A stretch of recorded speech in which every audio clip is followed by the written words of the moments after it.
সুতরাং আমাদের সাংবাদিক বন্ধুগণ মনে রাখবেন, আপনারা যেন মালিকের চাকরি না করে বিবেকের চাকরি করেন। যে দেশে ফ্রিডম অফ প্রেস 100%, সেই দেশে গণতন্ত্র 100%। সেটা আমাদেরকে বিশ্বাস করতে হবে। আমরা প্র্যাকটিসে দেখেছি পৃথিবীর ইতিহাসে তাই বলে। সুতরাং আমাদের সাংবাদিক বন্ধুগণ মনে রাখবেন, আপনারা যেন মালিকের চাকরি না করে বিবেকের চাকরি করেন। আপনারা যারা সাংবাদিকতা পেশায় জড়িত আছেন, গণমাধ্যমের সাথে জড়িত আছেন, অনেক বেশি দায়িত্ব আপনাদের এই জাতি বিনির্মাণের জন্য। ভবিষ্যৎ শক্তিশালী গণতান্ত্রিক কাঠামো এবং রাষ্ট্র কাঠামো দাঁড় করার জন্য আপনাদেরকে অবিরাম সংগ্রাম করতে হবে কলমের মধ্য দিয়ে। আজকাল অবশ্য কলম ছাড়াও এই ইলেকট্রনিক মিডিয়ার চেয়ে আরও বেশি ভালো হয়েছে। আপনারা অবিরত সংগ্রাম করে যাবেন। সেই জন্য আমাদের আহ্বান থাকবে, ফ্রিডম অফ প্রেসটাকে যেন আমরা একদম ইন্ডিপেন্ডেন্ট করতে পারি বা এনশিওর করতে পারি।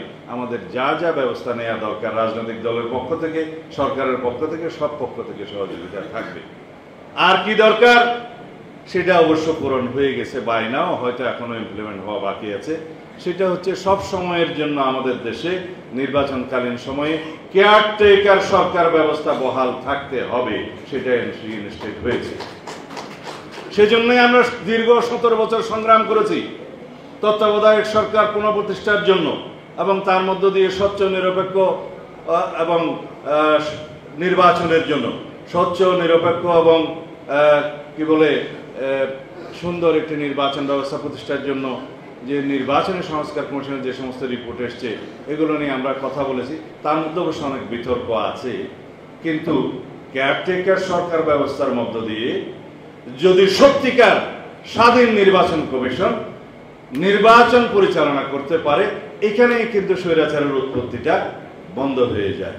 এই কথাগুলো আমি এই জন্যই বলেছি, শুধুমাত্র নির্বাহী বিভাগকে দুর্বল করার মধ্য দিয়ে কিন্তু রাষ্ট্রে একটি গণতান্ত্রিক কাঠামো শক্তিশালী দাঁড় করানো যাবে না। নির্বাহী বিভাগকে নির্বাহী বিভাগের কাজ করতে দিতে হবে, বিচার বিভাগকে বিচার বিভাগের কাজ করতে দিতে হবে, শাসক এবং লেজিসলেচারকে, আইনসভাকে তার কাজ করতে দিতে হবে, এবং সেখানেই থাকবে একটা কমপ্লিট ব্যালেন্স অফ পাওয়ার।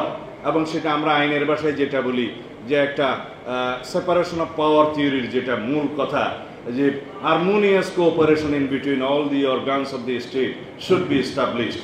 তাহলে পরে কোনো অর্গান আর কোনো অর্গানের উপরে একটা অধিকার ওভার প্রয়োগ করতে পারে না, হস্তক্ষেপ করতে পারে না, একটা আর একটার ব্যালেন্সিং পাওয়ার হিসেবে, পাহারাদার হিসেবে কাজ করে। সেই কথাগুলোই আমরা অবিরত বলে যাচ্ছি।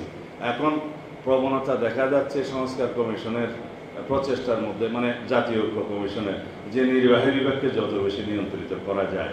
সেটা নির্বাহী বিভাগকে অতীতে একজন স্বৈরাচার হয়েছিল, সেজন্য নির্বাহী বিভাগকে আমরা বিলুপ্ত করতে পারবো না, দুর্বল করতে পারবো না।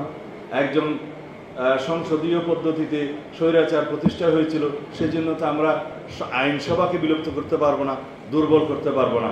আমাদেরকে চেষ্টা করতে হবে চেক অ্যান্ড ব্যালেন্স এবং একটা হারমোনিয়াস কোঅপারেশন, একটা মধুর সম্পর্ক এবং পাহারাদার সৃষ্টি করা, সেফগার্ড সৃষ্টি করার জন্য সকল অর্গানগুলোকে সেভাবে শক্তিশালী করা, সকল গণতান্ত্রিক এবং সাংবিধানিক প্রতিষ্ঠানগুলোকে শক্তিশালী ভিত্তির উপর দাঁড় করানো, যাতে করে তারা নিজস্ব এখতিয়ারের মধ্যে স্বাধীনভাবে কাজ করতে পারে।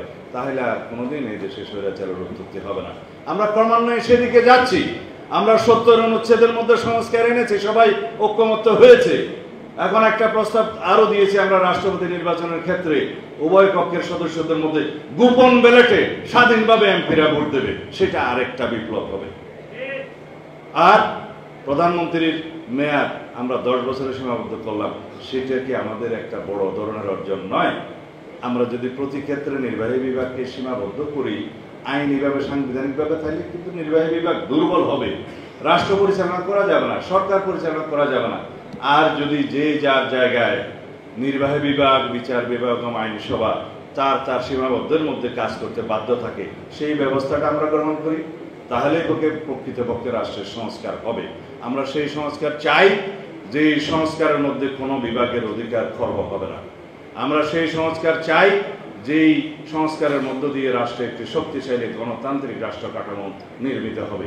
সেই সংস্কার আমরা চাই, যার মধ্য দিয়ে রাষ্ট্র কাঠামো সংস্কার হবে, সংবিধানের গণতান্ত্রিক সংস্কার হবে, এবং যার ফলশ্রুতিতে আমরা দেশ জাতির মধ্যে একটা অর্থনৈতিক মুক্তি অর্জন করতে পারবো, সেই রাষ্ট্র ব্যবস্থা, সেই সমাজ ব্যবস্থা আমরা কামনা করি। আমি এর বেশি বক্তব্য দিতে চাই না। মান্না ভাই, খোদা হাফেজ, আসসালামু আলাইকুম।